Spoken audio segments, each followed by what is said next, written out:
Good evening and welcome to dear all.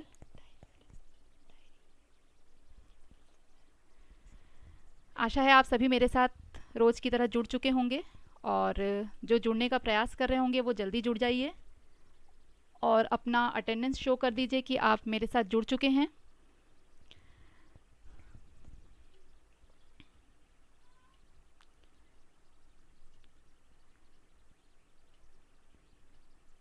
आप लोगों के जुड़ने से ही ये क्लास का जो है शुरुआत होता है। अगर आप नहीं जुड़ेंगे तो क्लास भी शुरू नहीं हो पाएगी, तो जल्दी जुड़ने का प्रयास करेंगे और सभी समय पे जुड़ेंगे तो क्लास भी हमारी समय से शुरू होकर समय पर ख़त्म होगी।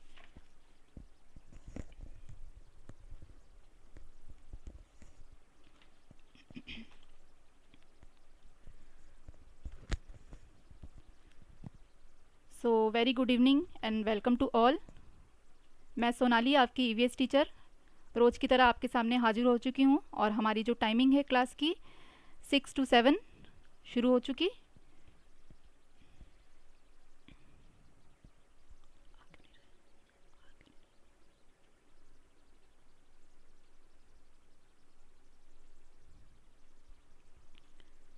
तो जो जुड़ते जा रहे हैं, हाँ, शाहीन जी का गुड इवनिंग आ गया, प्रियंका जी का आ गया, विजय जी का भी आ गया, वेरी गुड इवनिंग। और जो भी जुड़ते जा रहे हैं फटाफट अपना थम्स अप शो कर देंगे, ये कंफर्मेशन हो जाता है। मेरी आवाज़ आप लोग तक पहुंच रही है ठीक से? अगर वॉइस क्लियर नहीं है तो वो भी मुझे बताएंगे।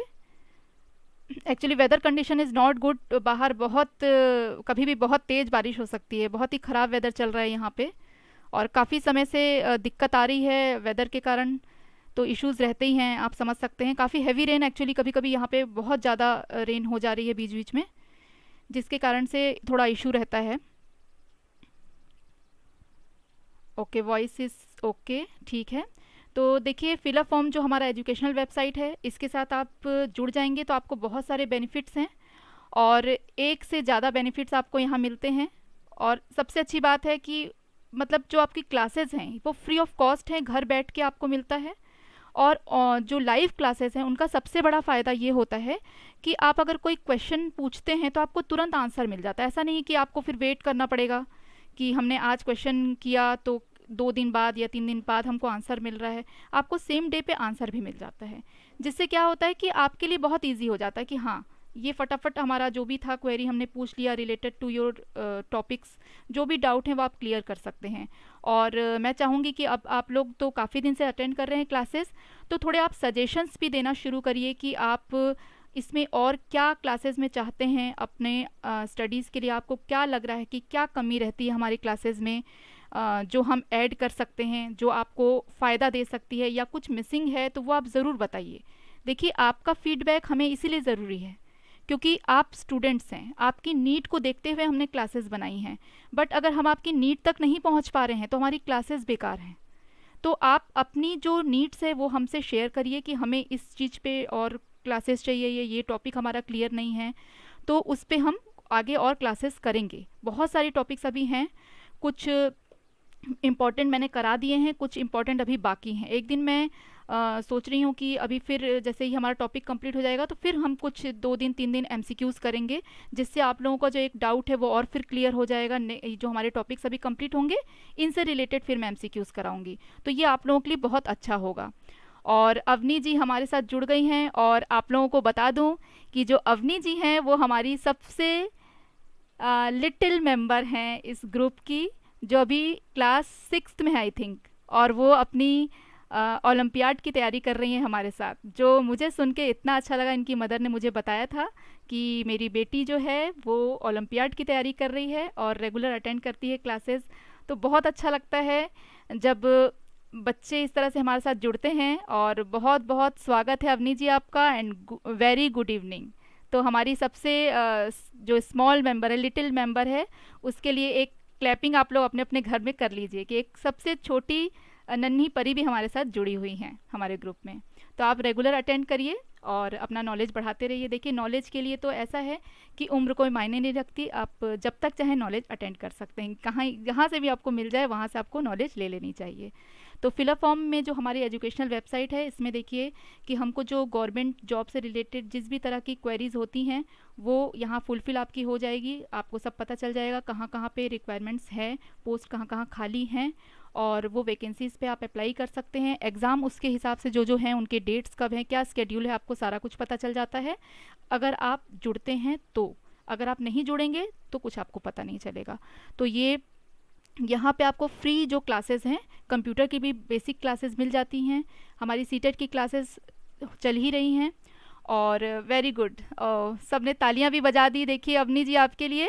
तो देखिए सब के सब खुश हैं, है ना। तो सबसे हमारे लिटिल मेंबर की ताली भी बज गई, गुड।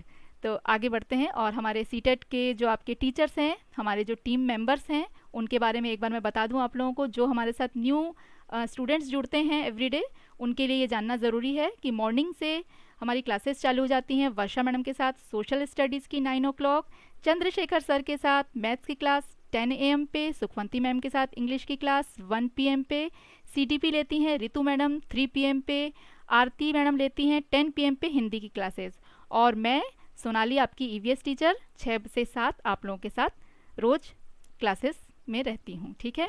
तो ज़रूर अपनी क्लासेस आप लोग अटेंड करें। तो आगे बढ़ते हैं और देखते हैं कि जो सीटेट का हमारा जो क्लास है, जो हमारा गोल है 2022-23 के लिए, that is free of cost, या आपको कोई भी इसमें चार्जेस नहीं है।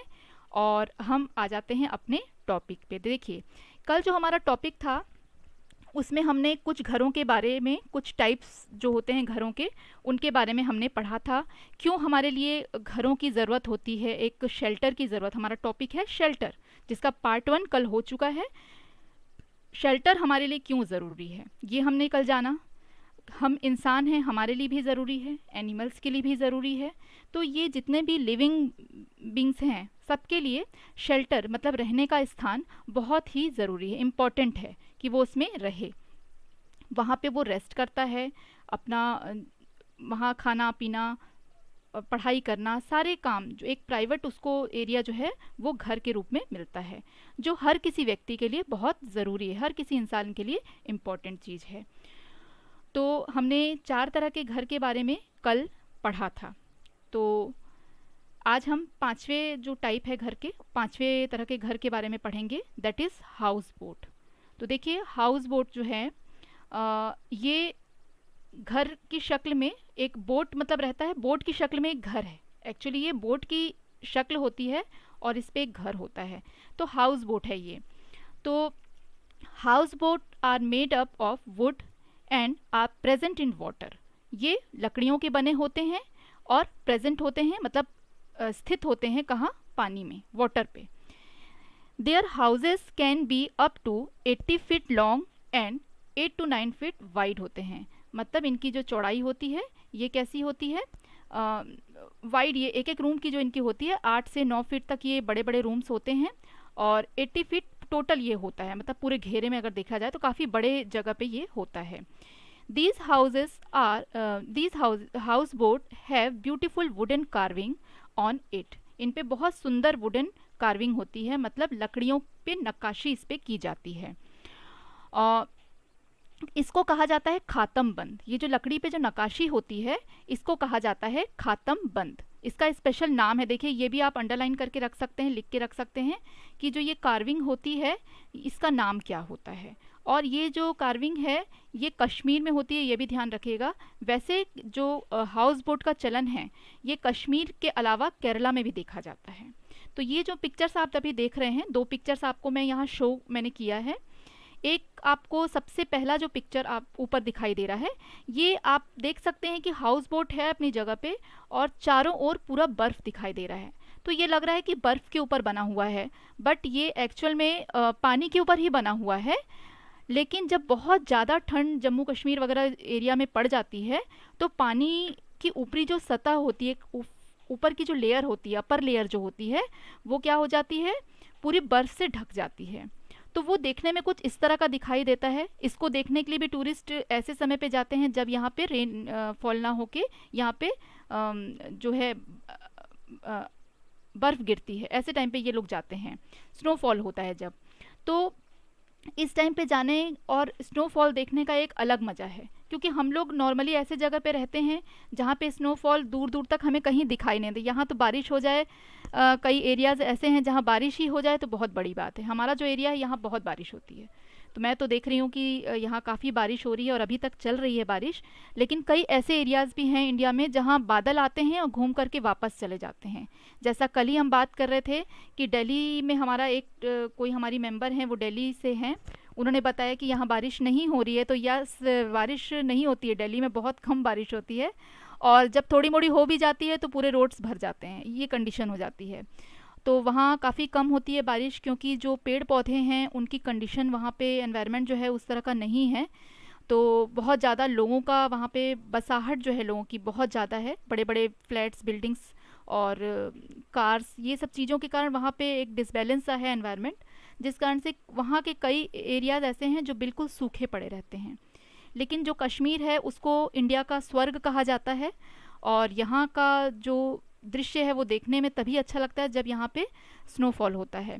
तो ये ऊपर का जो आप देख रहे हैं पिक्चर, ये स्नोफॉल के टाइम का है, और नॉर्मल डेज़ में जब स्नोफॉलिंग नहीं होती है, नॉर्मल ठंड जब रहती है वहाँ पे, तो कुछ इस तरह का दिखाई देता है। और यहाँ ये जो हाउस बोट होते हैं, इनका मेन जो है अट्रैक्शन यही होता है कि ये पूरे लकड़ियों के बने होते हैं और इन पे बहुत अच्छी नक्काशी की हुई होती है। कार्विंग मीन्स नक्काशी, जिसको कहा जाता है खातम बंद। ठीक है, तो ये आपको कश्मीर में मिलेंगे और केरला। ये अभी तो आपने देखा, ये है कश्मीर का। नेक्स्ट हम देखते हैं, इसी को हिंदी में भी फिर से है, हिंदी जो हिंदी मीडियम से हैं उनको, उनके लिए इजी हो जाएगा। और ये जो हाउस बोट आप देख रहे हैं, दो पिक्चर्स यहाँ पे भी मैंने आपको शो किए हैं। सबसे ऊपर वाला जो पिक्चर है, इसको आप देख करके तुरंत पता कर सकते हैं कि ये केरला का है। पीछे देखिए बहुत सारे कोकोनट ट्रीज़ हैं, बहुत सारे नारियल के पेड़ आपको दिखाई देंगे, जिससे ये अलग से आपको पता चल जाएगा कि ये यस केरला का ही होगा। और इसमें जो आप देख रहे हैं, जो बोट में आपका हाउस शेप लिया हुआ है, ये लकड़ी से ज़्यादातर नहीं बना हुआ है। इसमें जो बांस वगैरह की आप देख सकते हैं, वो उन लकड़ियों का यूज़ किया गया है।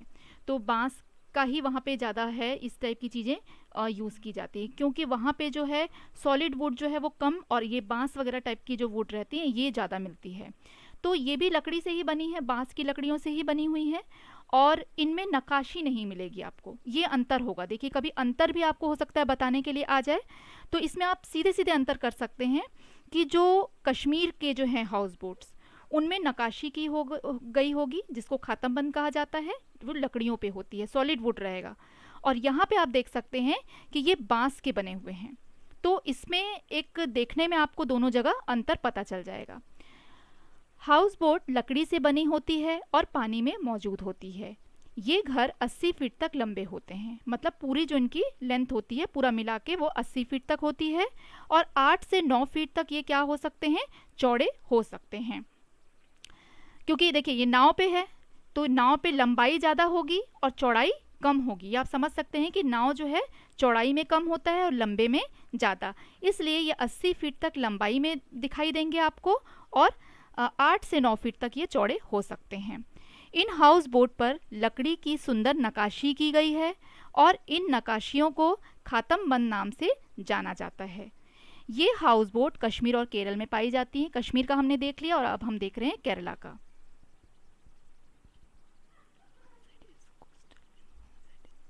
हाँ, अवनी जी ने लिखा है कि ma'am Kerala also because one side is coastal and one side is हिली।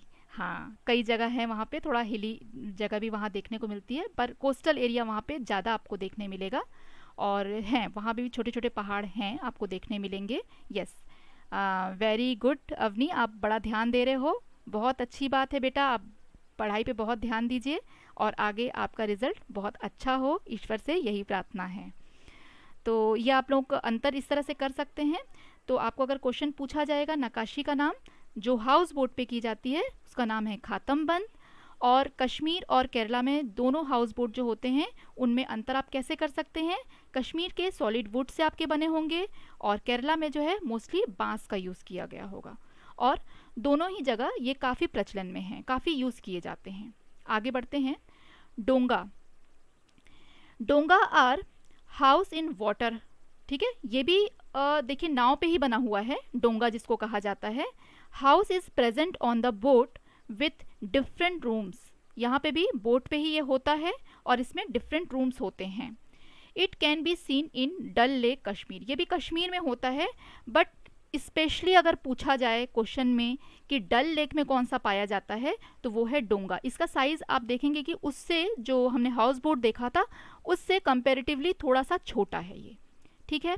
तो आप जब डल लेक में जाएंगे तो स्पेशली आपको यही दिखाई देगा और इसके साइज़ थोड़े छोटे रहते हैं। और एक चीज़ आपको और बता दूं कि ये मूवेबल नहीं होते हैं। जो हाउस बोट हो गए, आपके डोंगा हो गए, ये पानी में मूव नहीं करेंगे, एक जगह स्थिर रहते हैं, रुके हुए रहते हैं, इनको फिक्स कर दिया जाता है। और लोग आते हैं और इस पर फिर चढ़ते हैं, रहते हैं। जैसे उनने बोटिंग की बाहर और फिर उनको रुकना है तो वो रात को वहाँ रुक गए, रेस्ट वहाँ कर लिया। तो इसके लिए वो पूरा अंदर बहुत सुंदर आलीशान होता है, ये बहुत ही बढ़िया, सब कुछ आपको सुविधाएं इसके अंदर मौजूद मिलेंगी। बस बाहर से आप देखेंगे कि ये एक नाव की शक्ल में है जिस पे एक घर बना हुआ है। तो डोंगा जो है, क्वेश्चन में आपके पूछा जा सकता है कि डल लेक में कौन सी हाउस बोट देखने मिलती है, उसका नाम बताइए, तो दैट इज़ डोंगा। डोंगा पानी में घर होते हैं, नाव पर ये घर मौजूद होते हैं जिसमें अलग अलग कमरे होते हैं। इसे डल झील कश्मीर में देखा जा सकता है। तो यहाँ तक आप लोगों को क्लियर है। फिर आगे हम बढ़ेंगे शिकारा। देखिए वैसे तो ये ट्रांसपोर्टेशन वाले सेक्शन में आता है, बट मैंने इसको इसलिए इंक्लूड किया है कि ये आप कहीं कंफ्यूज ना हो, क्योंकि ये सारी चीज़ें एक सी देखने में लग रही हैं और लग रही हैं पानी में ही हैं, तो इस पर बिल्कुल भी आप कंफ्यूज मत होइएगा। देखिए हाउस बोट हो गया एक बड़ा घर, थोड़ा उससे छोटा जो है वो आपका हो गया डोंगा। ये दोनों अपनी जगह पे फिक्स रहते हैं, ये मूवेबल नहीं हैं, याद रखिएगा, ये इधर उधर हिलेंगे डुलेंगे नहीं, एक जगह स्थिर रहते हैं। शिकारा वहाँ ट्रांसपोर्टेशन के लिए यूज़ किया जाता है, क्योंकि वहाँ पानी में ही सारा ट्रांसपोर्टेशन होता है। फूल बिकते हैं, सब्जियाँ भी बिकती हैं, लोग वहाँ पे एक जगह से दूसरे जगह तक घूमते हैं, तो वहाँ ज़्यादातर जो है वो शिकारा ही होता है, जो हाथ में जो चप्पू लेकर के चलाया जाता है और आप देखने में इस तरह से दिखता है। इसमें बहुत सुंदर सुंदर शिकारे भी होते हैं जो कि बहुत सुंदर ढंग से सजाए हुए होते हैं। इसमें देखिए आप देख सकते हैं कि कई लोग बैठे हुए हैं। कुछ कुछ शिकारा जो है उनकी साइज़ काफ़ी बड़ी रहती है और उसमें उन लोग डाइनिंग टेबल तक का भी इंतज़ाम कर देते हैं कि लोग वहाँ पे बैठ के कुछ हल्का फुल्का चाय नाश्ता लंच वगैरह भी कर सकते हैं, ऐसा उनमें व्यवस्था भी होता है। तो थोड़े बड़े भी होते हैं शिकारे, लेकिन ये पानी पर मूव करते रहते हैं। इसमें से लोग एक जगह से दूसरे जगह जाना आना कर सकते हैं। तो ये भी बहुत सुंदर लगता है देखने में, बहुत ही फेमस है शिकारा जो है। तो थोड़ा पढ़ लेते हैं कि क्या लिखा है इसके बारे में। The shikara is a type of wooden boat, ये एक तरह की वुडन बोट होती है, found on Dal lake and other water bodies of Srinagar in Jammu Kashmir. Shikaras are of various sizes and are used. ठीक है, शिकारा एक प्रकार की लकड़ी की नाव है जो डल झील में पाई जाती है और जम्मू और कश्मीर में श्रीनगर के अन्य जलीय निकायों में, मतलब जो जहाँ पे भी पानी है वहाँ पे शिकारा विभिन्न आकारों के होते हैं, इनका उपयोग किया जाता है।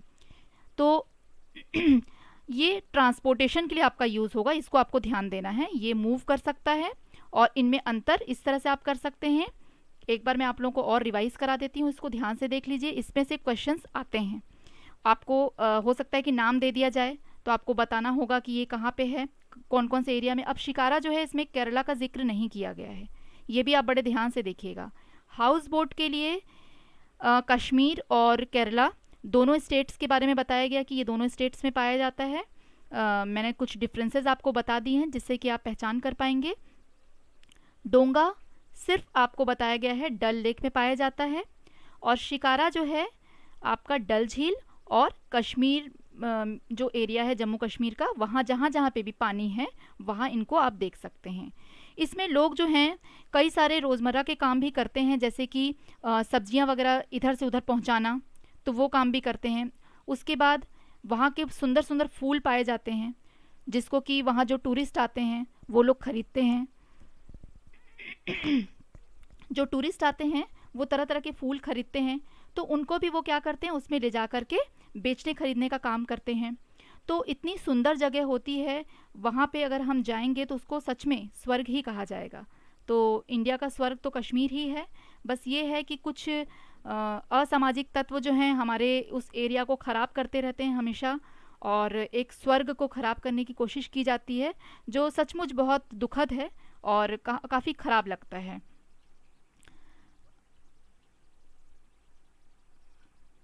अवनी जी से क्वेश्चन भी किया जा रहा है, ओके। अवनी जी बैठी हुई हैं, अच्छा, वेरी गुड। कैसा लगा अवनी जी को घूम करके शिकारा में, मज़ा आया कि नहीं आया? तो ये मैंने इसलिए ऐड किया था आप लोगों के लिए, वैसे ये ट्रांसपोर्टेशन में आपका ऐड होना चाहिए, बट आप कहीं कंफ्यूज ना हो, इसलिए मैंने इनको ऐड किया था। तो ये तीनों चीज़ें आपको अच्छे से अब क्लियर हो चुकी होंगी, तो इनमें गलती मत करिएगा। शिकारा जो है ट्रांसपोर्टेशन के लिए बेसिकली यूज़ किया जाता है।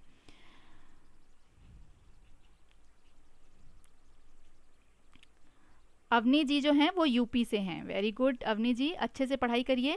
और आगे बढ़ते हैं हम अपने नेक्स्ट जो हमारा टाइप ऑफ हाउस है। देखिए ये है फोर्ट। फोर्ट के बारे में आप सभी जानते हैं, पैलेसेस के बारे में आप सभी जानते हैं। तो पहला वाला जो है वो है ग्वालियर का फोर्ट। ऐसे तो हमारे देश में बहुत सारे किले हैं। और फिर सेकंड जो है आपका निमराना फोर्ट है, तो ये बहुत फेमस है। ग्वालियर का आप देखिए पहचान बिल्कुल कर सकते हैं, जो ब्लू कलर का आपको बीच बीच में दिख रहा है, नक्काशी जो कार्विंग की गई है उसमें ब्लू कलर आपको दिखाई दे रहा होगा। इस कलर को देखते साथ ही पता चल जाता है कि ग्वालियर का है। और निमराना का जो किला है ये भी बहुत सुंदर है। कोई बता सकता है कि निमराना का किला जो है, ये आप लोगों के लिए क्वेश्चन है, चलिए एक क्वेश्चन है, मुझे ध्यान आ गया। देखते हैं कौन सबसे पहले बताता है। निमराना का जो फोर्ट आप देख सकते हैं, सेकंड वाला जो फोर्ट आपको दिखाई दे रहा है, ये इंडिया के कौन से स्टेट में है, भारत के कौन से राज्य में निमराना का फोर्ट जो है वो आप देख सकते हैं, कहाँ है ये आप लोगों के लिए आज का क्वेश्चन है। चलिए सब बताइए, देखते हैं पहले कौन आंसर करता है। ट्राई सबको करना है, आंसर सही हो या गलत हो, पर ट्राई सबको करना है।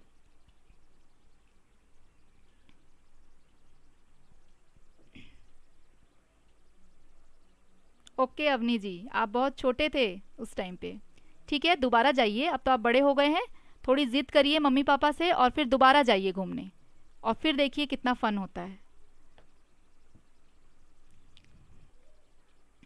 तो अभी आप लोगों का जो क्वेश्चन है वो ये है कि निमराना फोर्ट इंडिया के कौन से स्टेट में आपको देखने मिलेगा।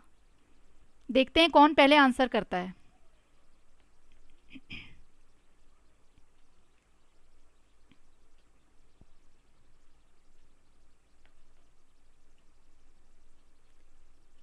डोंट नो बोलने से नहीं चलेगा काम, आपको कुछ ना कुछ ट्राई करना है, लिखना है, कुछ ना कुछ तो कोशिश करनी पड़ेगी ना। अवनी जी का आंसर है राजस्थान। चलिए देखते हैं बाकी लोगों का क्या आंसर आता है, फिर मैं लास्ट में बताऊंगी।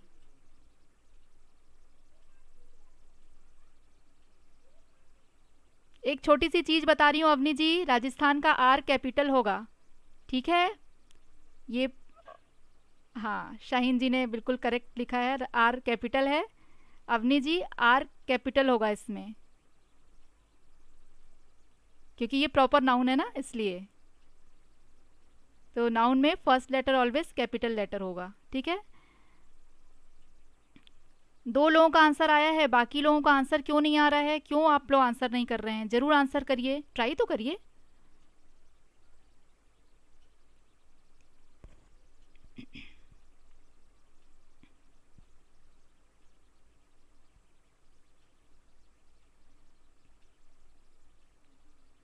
गुड अवनी जी, वेरी गुड, करेक्शन करके भेज दिया, वेरी गुड।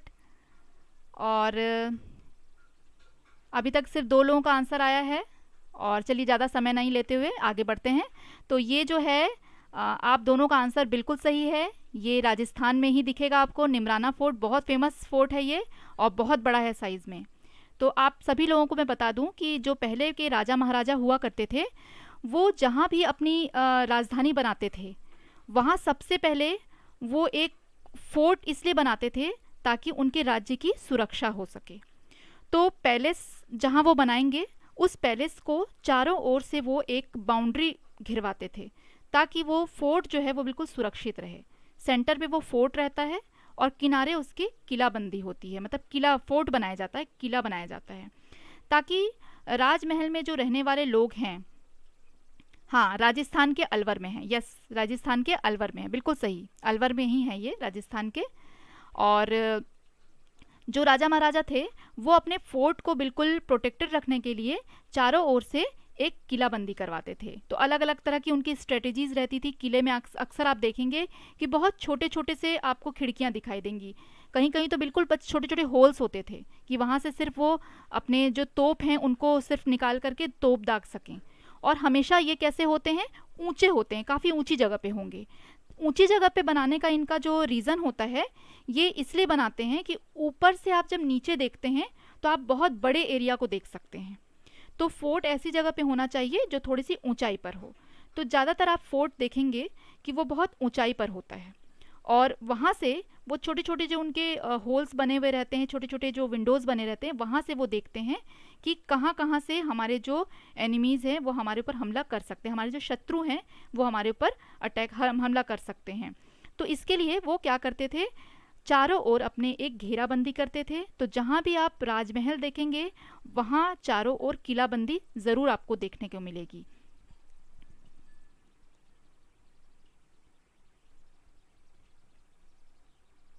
नीमच से निमराना नेम पड़ा है। ओके, नीमच तो लेकिन एमपी में है, तो ऐसा कैसे? नीमच तो एमपी में है और ये राजस्थान में है।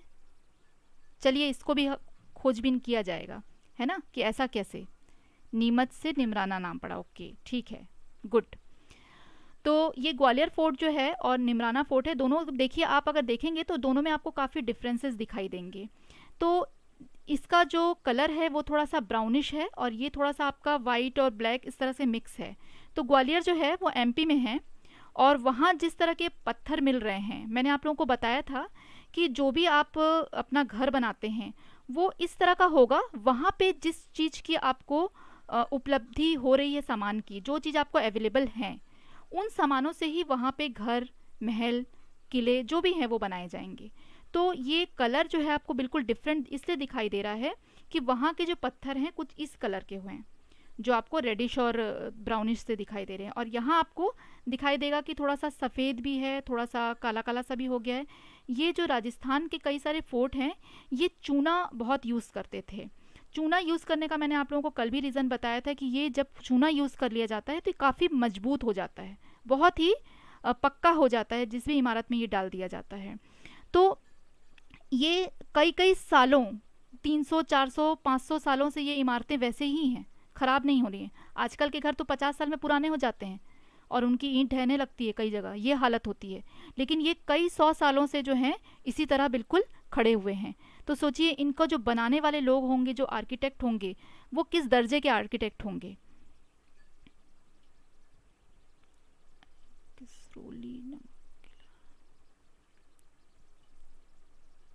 अच्छा अच्छा, प्रियंका जी ने लिखा है कैसरोली नाम का किला भी है ग्वालियर में। अच्छा अच्छा, अलवर में, सॉरी अलवर में। आप हाँ, अलवर राजस्थान में तो अब बहुत सारे किले हैं। अभी आगे भी आप देखेंगे, कुछ किलों को मैंने ऐड किया। वैसे तो इतने किले हैं कि मैंने सोचा कितना ऐड करूं, आप सभी जानते हैं किलों के बारे में। तो ये मैंने कुछ इसलिए ऐड किए हैं। आगे आपको और भी कुछ किलों के बारे में इसमें दिखाऊंगी मैं, कुछ मैंने पिक्चर्स ऐड किए हुए हैं आगे। तो fort and palace, these buildings were made in earlier times by king and emperor. इन इमारतों को पहले के समय में राजाओं और सम्राटों द्वारा बनाया गया था। जो पहले के राजा थे वो बहुत सारे कारीगर अलग अलग तरह के बुलवाते थे, कई तो बाहर से भी आते थे और बनाते थे।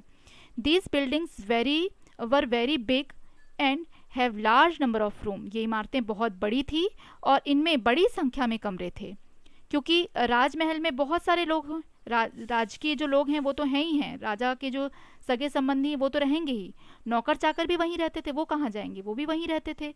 और उनके अलग अलग बहुत सारे रूम्स इसलिए भी होते थे, उनका एक जगह तो राजमहल था, सोने जाते थे वो दूसरे जगह, फिर उनके जो बाग बगीचे थे वो अलग थे, उनके जैसे म्यूज़िक का एक अलग रूम था, तो इस तरह से उनके पढ़ने लिखने के लिए एक अलग रूम था। तो ऐसे अलग अलग उन लोग बहुत तरह के, क्योंकि रॉयल जो रह रहे हैं वो अलग अलग रूम्स भी रखेंगे, उनके पास वो उतनी संपत्ति है कि वो समृद्धि से उस चीज़ को बना सकते हैं, तो उनके रूम की संख्या भी वहाँ पे ज़्यादा होती थी। Walls and ceilings of these buildings have design and motifs on it. इन इमारतों की जो दीवारें हैं और छत पर बहुत सारी मोटिव्स बनी होती है, अलग अलग तरह की आकृति बनी होती है, और इन आकृतियों को देख के ही हम पता कर सकते हैं कि ये किस एरिया का है। राजस्थान का एक अलग तरह का आप देखने को आपको मिलेगा। उसके बाद आप जैसे कश्मीर तरफ के जो महल हैं उनमें जाएंगे तो मैंने बताया जैसे हाउस बोट में वो नक्काशी लकड़ियों पे करते हैं, वहाँ आपको महलों में भी लकड़ियों का बहुत काम मिलेगा क्योंकि वहाँ लकड़ियाँ आसानी से मिलती हैं।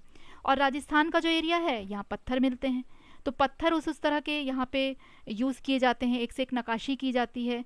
फिर एमपी का जो एरिया है वो भी काफ़ी जगह पथरीले हैं वहाँ पे, तो वहाँ जो अलग तरह के पत्थर मिलते हैं उन पे कई तरह की नक्काशी की जाती है, और इनकी नक्काशी का जो स्टाइल है वो भी अलग अलग होता है जिससे कि ये पहचाने जाते हैं। प्रियंका जी क्लास छोड़ के जा रही हैं, कोई बात नहीं, आप वीडियोस देख सकते हैं, कोई ऐसी प्रॉब्लम नहीं है। तो ज़रूर आप अगर बिज़ी हैं तो बाद में ज़रूर क्लासेस लेकिन देख लीजिएगा क्योंकि इंपॉर्टेंट टॉपिक्स हैं, मिस मत करिए प्लीज़।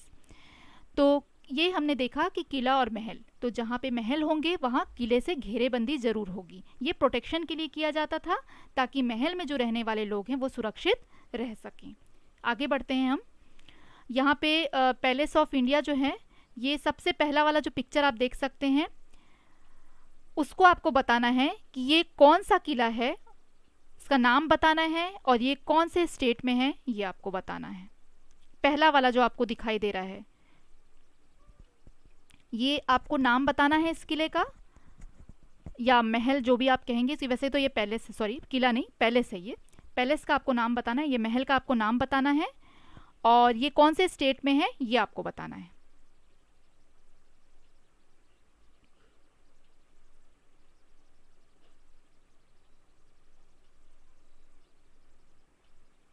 ध्यान से देखिए, बहुत फेमस है ये महल, इसका नाम बताना है और आपको स्टेट बताना है कि कौन से स्टेट में ये है।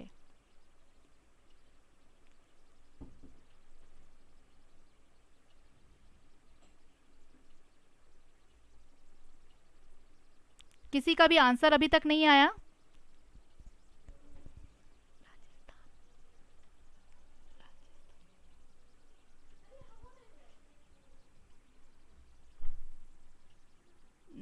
शाहीन जी ने लिखा है हवा महल, और अवनी जी ने हवा महल लिखा है और राजस्थान लिखा है। और किसको पता है? आंसर करिए, मज़ा आएगा तभी जब आप आंसर करेंगे। हाँ, राजस्थान लिखा है। विजय जी ने लिखा है हवा महल।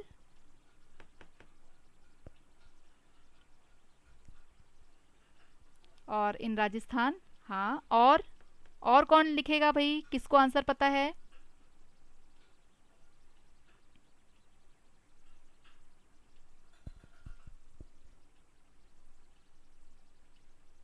तो चलिए ठीक है, आगे बढ़ते हैं।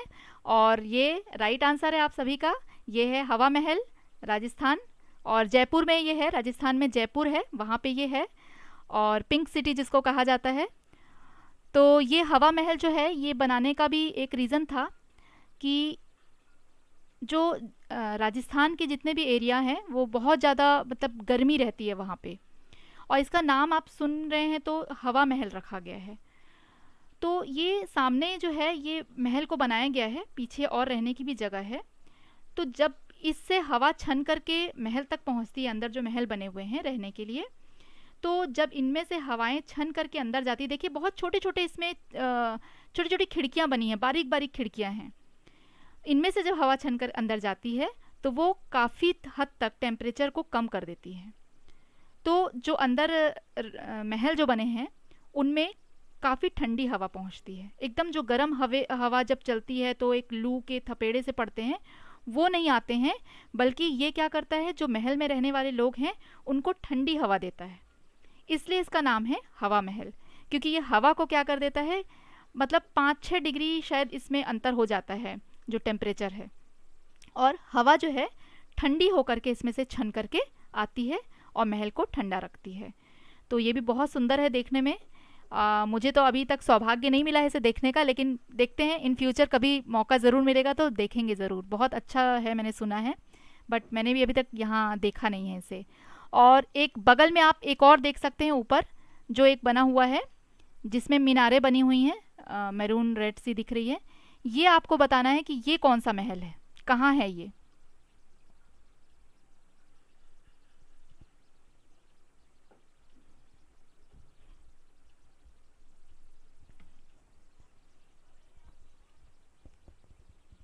ये आपको बताना है कि ये कौन सा महल है।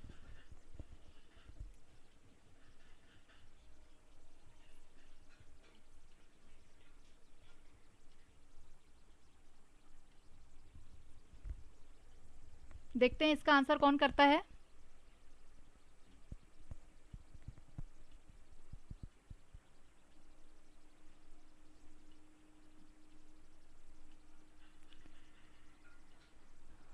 आप लोग के कमेंट थोड़े लेट आते हैं। अरे वाह, विजय जी का आ भी गया, मैसूर का महल है, बिल्कुल राइट आंसर है। और आगे बढ़ जाते हैं थोड़ा। ये मैसूर का जो है नीचे जो राजा जो थे उनका सिंहासन भी है। ये महल के अंदर का भी आप थोड़ा देख सकते हैं कि ये महल जो होते थे ये बाहर से जितने भव्य होते थे अंदर से भी उसी तरह से भव्य होते थे, स्पेशल होते थे कुछ, इतना अंदर भी उनका सजावट होता था, देखने लायक होता था। तो ये दो तरह के मैंने आप लोगों को बताए हैं। और इस तरह से हमारे देश में नहीं, ताज होटल नहीं है ये आपका है मैसूर का महल, ठीक है। ताज होटल थोड़ा सा डिफरेंट है इससे। तो ये मैसूर के जो राजा हैं वहाँ उनका महल है, और ये सिंहासन है नीचे उनका। ये थोड़ा अंदर का इंटीरियर मैंने आप लोगों को दिखाना चाहा था, इसलिए नीचे ये ऐड किया मैंने पिक्चर, ठीक है। तो ऊपर आपके मैसूर का जो महल है वो है, और अंदर नीचे जो है उसके अंदर का है, आप देख सकते हैं, ठीक है। आगे बढ़ते हैं। अब आ जाते हैं igloo. Igloo is found in very cold region. Igloo जो है बहुत ज़्यादा ठंडे क्षेत्रों में पाया जाता है। These houses are made up of ice block. ये आइस ब्लॉक से बनाए जाते हैं, और इनका शेप जो होता है वो कैसा होता है, ओवल होता है, अंडाकार होता है।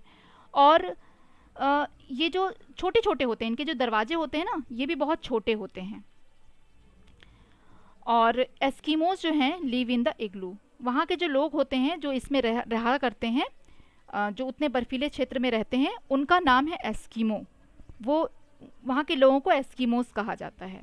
तो एस्किमो जो हैं वो इन इग्लूज़ में रहते हैं। ये आपने बचपन में पढ़ा भी होगा, और आप जानते भी हैं कि जो इग्लू का टेम्परेचर होता है वो बाहर की तुलना में काफ़ी अंदर जो है गर्मी होती है, क्योंकि बाहर सर्द हवाएं चलती रहती हैं, और इग्लू जो है वो पूरी तरह से कवरिंग तो उसकी बर्फ़ से रहती है, ठंडा तो वो होता ही है, पर फिर भी क्या होता है कि काफ़ी कुछ हद तक वो बाहर की तुलना में अंदर गर्म होता है।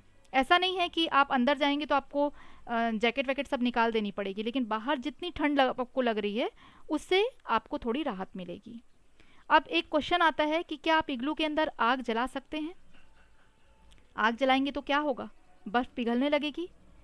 तो आग के जो गड्ढे के अंदर लगाते हैं, तो वो उसमें क्या करते हैं, गड्ढा कर देते हैं वहाँ इग्लू के अंदर, और उसमें आग बहुत तेज़ नहीं जलाते हैं, हल्का सा जलाते हैं, जिससे एक गर्मी उसमें से निकलती रहती है।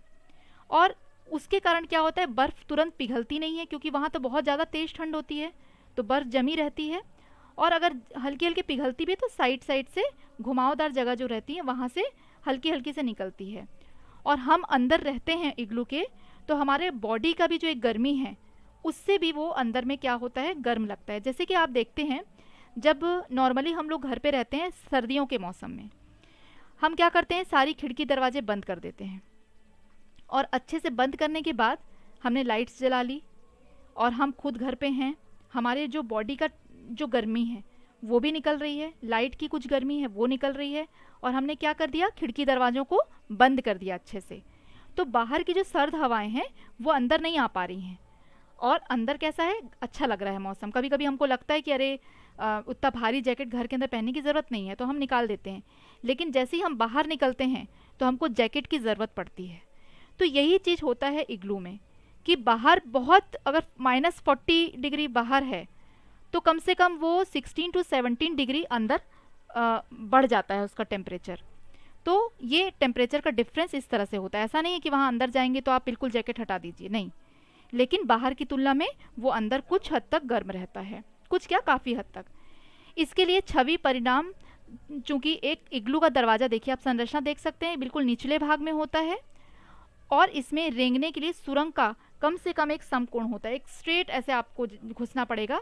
शक्तिशाली ठंडी लैपलैंड हवाएं सीधे रहने की जगह में नहीं जा पाती हैं, और घुमावदार छत के ऊपर से क्या होता है, वहाँ से अगर आग का धुआं निकल रहा है, थोड़ा सा जगह वो छोड़ देते हैं तो वहाँ से धुआं भी आराम से निकल जाता है।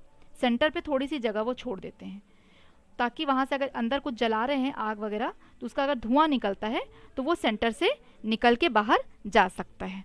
ठीक है, तो इस तरह से जो इग्लू का शेप है ये एक बहुत ही डिफरेंट शेप होता है, और वहाँ के लोग सोचिए इसमें किस तरह से सरवाइव करते होंगे। ये बहुत ही मतलब एक हम तो सोच नहीं सकते कि वो किस तरह से गुजर बसर अपनी करते होंगे। हमें तो इतना कुछ आराम मिलता है फिर भी लगता है कि अरे इसमें ये गद्दा ख़राब हो गया है, तो कभी हमारे यहाँ ये सोफ़ा ठीक नहीं है, हमारे यहाँ ये चेयर ठीक नहीं है। सोचिए ये लोग किस तरह से वहाँ पे अपना जीवन निर्वाह करते होंगे, लेकिन अब उनको वैसे ही आदत हो गई है रहने की। आगे हम देखते हैं tent house. Tent house offers a temporary shelter. Tent house जो होते हैं वो एक टेम्प्रेरी शेल्टर मतलब होता है। कभी हम कहीं घूमने जाते हैं 10-15 दिनों के लिए आउटिंग पे जाते हैं तो हम टेंट लगाते हैं, है ना। टेंट जो है एक अस्थायी आश्रय प्रदान करता है। Tent house can be made up of plastic and cloth. Tent house जो है वो प्लास्टिक से और कपड़ों से बनाया जा सकता है। माउंटेनियर्स मतलब जो पहाड़ पे चढ़ने वाले पर्वतारोही जो होते हैं वो mountaineers used such houses and they make it using 2 layer plastic. वो क्या करते हैं, 2 लेयर प्लास्टिक की 2 लेयर मतलब डबल कर लेते हैं उस प्लास्टिक को, ताकि वहाँ अगर ठंडे जगह पे है तो हवाएं ना घुसें, बारिश बहुत है तो बारिश अंदर ना आए, ये करते हैं। तो ये आपका हो गया टेंट हाउस। उसके बाद है चांगपा। वहाँ के जो जनजाति होती है, एक तरह के ट्राइब्स होते हैं चांगपा, जो कि लद्दाख में रहते हैं। इसके बारे में भी आपसे पूछा जा सकता है कि ये कहाँ के ट्राइब्स होते हैं। तो ये जो मुझे इंपॉर्टेंट लगता है मैं सारा कुछ इसमें इंक्लूड कर देती हूँ आपके लिए, ताकि अगर छोटी सी छोटी चीज़ भी पूछी जाए तो एटलीस्ट आपके दिमाग में ये बात रहेगी। तो चांगपा नाम के वहाँ एक जनजाति होती है जो लद्दाख में पाई जाती है।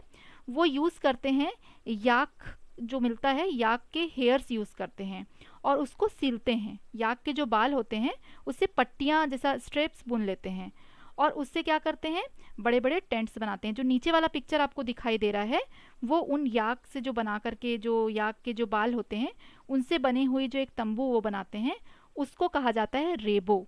क्या कहा जाता है उसको, रेबो। ये बड़ा ध्यान रखिएगा, पॉइंट इंपॉर्टेंट है इसलिए मैंने ऐड किया है।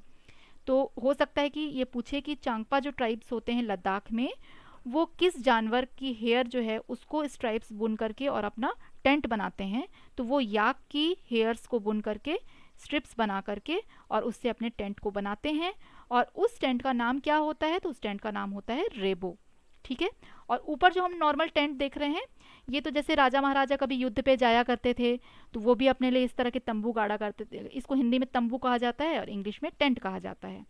तो इस तरह के वो टेंट बनाया करते थे।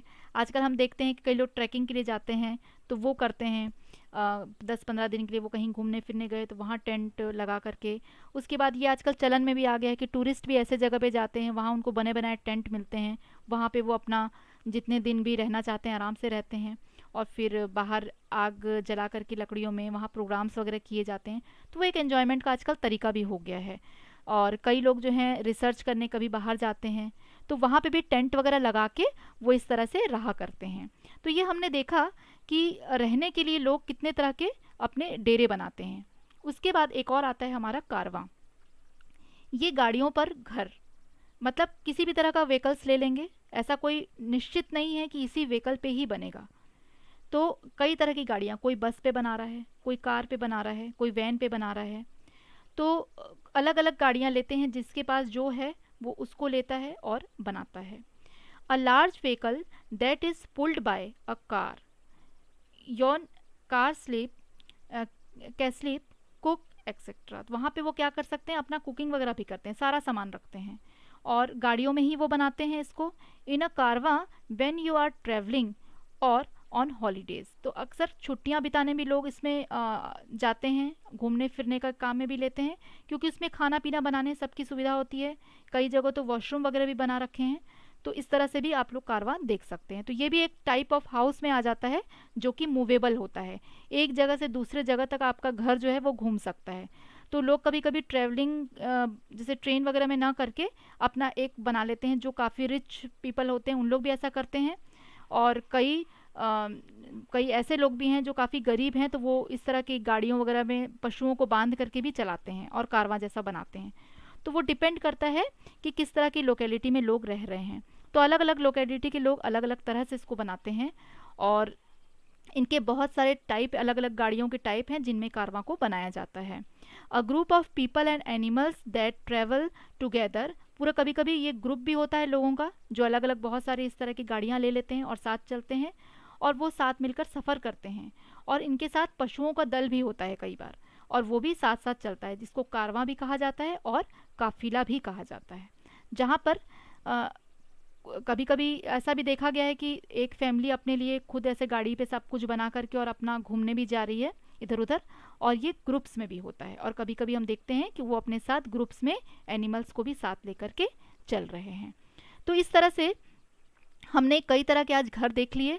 और देखिए, घर का जो है ये टाइप जो है, मैंने आप लोगों को बताया था कि ये इस तरह से डिसाइड होता है कि हम कैसे एरिया में रह रहे हैं, वहाँ का माहौल किस तरह का है, हम किस तरह का काम कर रहे हैं वो भी फ़र्क पड़ता है, और वहाँ पे किस किस तरह के सामान हैं जो मिल रहे हैं आसानी से, उस पर डिपेंड करता है कि आपका घर कैसा होगा। और वहाँ का जो जियोग्राफिक कंडीशन है, वहाँ का एटमॉस्फेयर, एनवायरनमेंट जैसा है, उसके हिसाब से भी एक घर जो है वो तैयार होता है। जैसे मैंने बताया कि जहाँ बहुत बारिश होती है, असम वगैरह के एरिया में हमने देखा कि लकड़ियाँ गाड़ गाड़ के ऊंचे घर बनाते हैं, क्योंकि वहाँ बाढ़ बहुत आती है, जिसके कारण कि घरों को नुकसान ना हो, तो वो ऊंचे इस तरह से घर बनाते हैं। नीचे उनका कुछ भी नहीं रहता घर, और ऊपर में वो अपना सुरक्षित रहते हैं कि बाढ़ का पानी भी भरता है तो घरों में नहीं भरेगा। तो जो क्लास अभी तक नहीं समझ पा रहे हैं कि फिलअप फॉर्म में किस तरह से हमें जुड़ना है, तो वो फिलअप फॉर्म को सब्सक्राइब कर देंगे।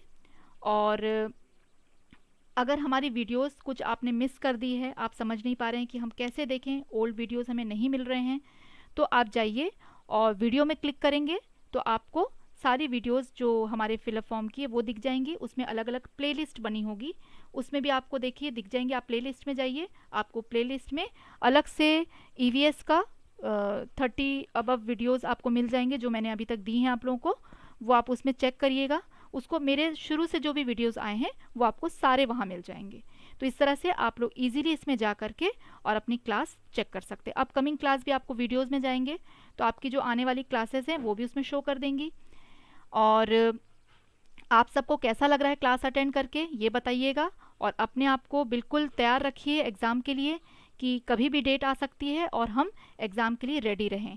तो बहुत अच्छा लग रहा है आप लोगों के साथ मुझे जुड़ करके, आप रिस्पॉन्स करते हैं तो मुझे और दुगनी खुशी मिलती है कि हाँ, बच्चे मेरे साथ जुड़ भी रहे हैं और मुझे रिस्पॉन्स भी कर रहे हैं, हमारी मेहनत सफल होती है।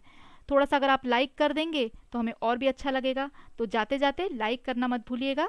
और फिर हम कल मिलते हैं। हमारा नया टॉपिक शुरू हो जाएगा कल से, वाटर, क्योंकि शेल्टर में इतना ही था, जो मेन चीज़ें थी वो मैंने आप लोगों को बता दी है रिलेटेड टू शेल्टर। ये हमारा 2 पार्ट्स में ख़त्म हो गया है। नेक्स्ट जो हमारा टॉपिक है वो वाटर से रिलेटेड होगा, बहुत इंपॉर्टेंट टॉपिक है, इसको बिल्कुल भी मिस मत करिएगा, काफ़ी क्वेश्चन इसमें से आते हैं। ठीक है, तो फिर कल मिलते हैं। Good bye all of you, और अपना बहुत ध्यान रखिएगा और अच्छे से त्यौहार को एंजॉय करिएगा और खूब पढ़ाई पे भी ध्यान दीजिएगा। इस तरह से आप लोगों की तैयारी अच्छी होती रहे। Bye bye, good night.